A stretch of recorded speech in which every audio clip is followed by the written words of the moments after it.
Hello, everyone. Welcome back from spring break. Hopefully, you had a good break and are well rested. Short week this week with Easter coming up. Hope you have a great Easter as well.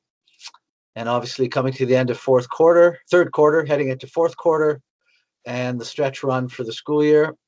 Today's topic is provincial assessments, and trying to give you a bit more background on what they are and why they exist and how they're different from older exams. And sometimes they seem to be a bit of a head scratcher because they're not worth a percentage to kids. They just get a number out of 4, the proficiencies basically, and the result doesn't affect the likelihood of student graduation or not. The student just has to try it, get a result, and move on. And so, there's been some controversy and some discussion around how motivated are kids going to be for these exams. I guess they're a lot like the FSAs in elementary. So, but ours is not the reason why. We have to get kids ready for these exams. And I'm going to start sharing my screen with you, and we'll jump into some of these issues. So,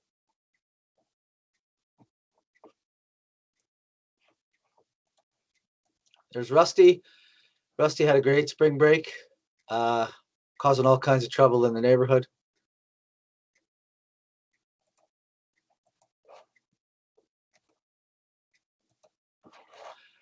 First of all, of course, when you go to the curriculum site here, School Links BC Curriculum, you'll see that the provincial assessments are here.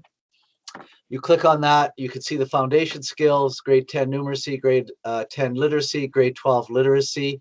And you can click on any one of those and it will lead you to, for example, this site, which is about the grade 10 literacy assessment. Kind of explains everything about it, why we're doing it, and some of the things that they're looking at, breaking down the exam for you. There's pre-assessment activities, and these videos are actually quite helpful. There's online examples of all the assessment resources that you can use in your classroom. And I'll just put another plug in for the shared drive. In the shared drive, in the teachers, in the new curriculum support, you will see in the provincial assessments, all these have been downloaded into these folders, so you can find them quickly and easily. And the grade 12 literacy is still under construction, and so there's not a lot there yet. I think next year is when they're going to start testing. And so we've had various discussions on the staff about this process, and generally the concept is that these assessments are meant to be taught by all of us, that the higher level thinking skills needed to do these assessments well are meant to be taught in every class, not just math and science or English and social studies. And again, to clarify, those 4 departments have agreed to get the kids prepared for the exam, but that's mainly about sitting the exam, going into the computer lab, knowing where to find it on the computer, what the exam looks like on computer, and that kind of process. And we'll get a little bit more into that in a second here. Here's the grade 10 numeracy, and it explains the different sections, pre-assessment activities, and a video series about giving out bonuses, which is a resource that you're encouraged to use with your classes, not just in math. And I think the one thing I probably should emphasize is that it would be nice in collab block or interdepartmentally or intradepartmentally as well to develop some questions, or using these examples, as I'll show you here, using some examples where you will have cross-curricular work, or you'll see that the idea behind these assessments is that the students are using the skills necessary to complete a good assessment in all of your classes. I've highlighted here, this is the cross-curricular nature of the grade 10 English and Francais literacy assessments, and you'll see student feedback confirm the cross-curricular nature of this assessment, allowing students to utilize curricular competencies from multiple subject areas as well as core competencies. So they even break it down into here, each section, that each subject area that might apply, and percentage-wise to sections of the exam, both core competencies, areas of learning, arts education, phys ed, math science, the core subjects here. So the simple approach to this is that you want to take a look at examples of these exams, and this is the grade 10 literacy exam. And you'll notice when we go through here, if you break it down, there's a lot of charts and graphs that kids have to interpret. There's a lot of vocabulary here. This could be as much a science test, or a earth science, or potentially in a different subject. Psychology, for example, uses a lot of graphs and statistics, but tons of reading here, obviously, in the literacy, and lots of sort of sifting and analysis required in these answers. And these are the types of questions that we could be asking and working on in all of our classes. Again, a pretty crowded page of information kids have to sift through, answer questions on, showing their higher level thinking skills. And I suggest, time permitting, that you set time aside in future collab blocks to sit down with some of these exams. And even if as a department or as a individual teacher, you created 5 questions that looked a lot like these that you could work on in your class, I think you'd go a long way to helping kids prepare for these assessments. The numeracy one is interesting because, again, they break it down for you, and they show things like traditional fish traps. This is the topic in this one, but look how much reading is involved here in a math numeracy type test. And again, it's more numeracy than math, and it's analytical, it's problem solving, it's understanding information and then using some math, obviously, but really it's about vocabulary as much as anything else. These are not just math tests. They're not just, this looks like a potential geography type, but by geography 12, the kid's already done this. Here's a little bit of math, but also a ton of reading that kids have to go through, graphic analysis here that probably you're doing in your class as well, depending on what class you're teaching. So the approach I suggest to you that would be most helpful here is one of critical thinking. So I've got included in the email some cheat sheets. This is a useful one, a one-pager that you could apply to any subject, really. What's your topic for the day? What's your big idea?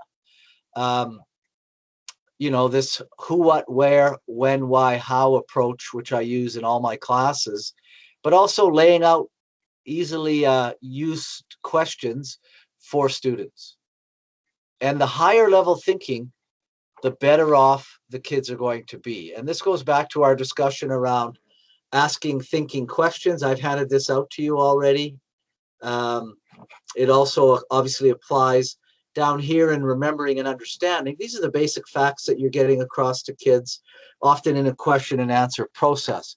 But we want in the new curriculum to be doing more of this: applying, analyzing, evaluating, creating. And if we go right to the Bloom taxonomy, we know the bottom of this scale is where you're trying to impart the basic information that the kids are then going to use to be doing this kind of thing: applying, analyzing, evaluating, and creating. And this is a handout I've included, and I have in my share box, basically, in resources, if you're interested. This is from Shannon Schinkel, who does a lot of no grades and she shared this with us this summer. And I use this with my students. I go over this at the beginning of every class, talking about how we want to emphasize the bottom four things, really: applying, analyzing, evaluating, and creating. And then there's awesome questions there.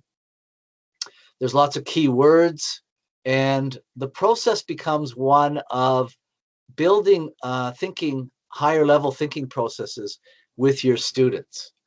Not as easy as it sounds when you're trying to get away from just remembering and understanding, right? The kids will learn deeper learning, deeper understanding if they apply the facts and the information you're imparting to them at the lower levels. But this is not an easy process. And if we go back and look at some of the requirements in the curriculum, we know that when you say if you look at any curriculum, you'll see that in, let's just take PE, for example. Sure. Let's take a look at PE 10. You'll see again, communication, thinking, personal, social, the big ideas here, the competencies are here, curricular, refine and apply movement skills in a variety of physical activities and environments. And remember, if you want to apply that key phrase, I can, to the student, I can refine and apply movement skills in a variety of physical activities and environments. This ties again into obviously the content, but also the curricular competencies. And because we are into a competencies-based curriculum, we are looking for evidence of this process. And all this ties back to trying to get the kids to be more self-analytical, more self-critical, more self-aware, and using those higher level thinking processes, right? I can demonstrate safety, fair play, and leadership in physical activities. Okay, kid, show me that you can do this. How can you show me? Give me examples in this class. And then by doing that, the kid is going to be thinking at a higher level and more involved in the learning process. And of course, this all ties back to the competencies, the exams that we are expected to get through with kids, where, you know, here's a type of question: which observation about modern life is expressed throughout living with bears? So there are three options. The kid, you obviously have to go back and read the article Living with Bears. And we are talking about a process of more critical thinking in these exam questions. So whatever your curriculum is, using the curricular competencies to look for higher level thinking opportunities where kids can demonstrate as evidence and even take videos, pictures, video responses that they could load into their My Blueprint and the coming Spaces platform. And it's going to all make better sense. And theoretically, they should improve on these exams, which at this point, you know, our students are not knocking it out of the park. You know, we're getting a lot of 2s and 3s, and I'm not even sure we've ever had a 4 in our entire school population. And that's the challenge, right? We know the types of kids we're dealing with. We know we have a lot of excellent, high-achieving kids who should be getting 4s, but for whatever reason, they're not. And as Janet has pointed out, no girl has ever gotten a 4 on the numeracy test. Why? You know, we need to do some soul searching and say, how can we improve this process in our classes and then as a group of teachers? Now, at this point, the math and science people have said that they would introduce the exams to the kids, but they haven't had time to sit back in Collab Block and analyze how they're going to do that and maybe talk about the process. And neither have the English socials departments, who have agreed to introduce the literacy process with students. But again, they are not teaching the exam. We all are, theoretically. I highly encourage you to take a look at the exams and see, and even pull questions if you want, or sections to use with your students. These types of questions will go a long way to preparing all of our kids for these exams, which are part of their lives now, and frankly, they're part of our lives.